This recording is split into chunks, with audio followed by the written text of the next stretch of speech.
Welcome to it's my recipe అండి. మనం ఇంట్లో చెరువు చేప కోడిగుడ్డు పులుసు ఎలా తయారు చేసుకోవాలనేది చూపిస్తున్నాను.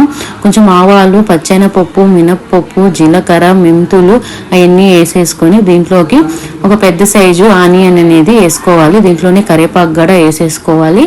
దీన్ని లైట్ గోల్డ్ కలర్కి వచ్చేదాకా వేయించుకోవాలి. ఈ పులుసు అనేది చాలా టేస్ట్ ఉంటుందండి, చాలా బాగుంటుంది. అసలు ఎంత అన్నమైనా తినేయవచ్చు, అంత బాగుంటుంది.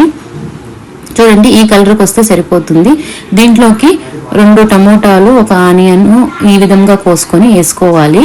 ఇప్పుడు మనం దీంట్లోకి చేపలు నేను ముందే శుద్ధం చేసి పెట్టుకున్నాను. చూడండి, ఈ విధంగా వీటిల్ని ఒక 10-15 నిమిషాలు అనేది నానబెట్టుకోవాలి. నేను తలకాయలు ఇవన్నీ తీసేసి బాగా శుద్ధం చేసి పెట్టుకున్నాను. ఇప్పుడు ఇవి దీంట్లో వేసేసుకొని మనం కొంచెం కలుపుకొని దీంట్లోకి మనం ఉప్పు, కారం ఎన్ని వేసుకుందాము.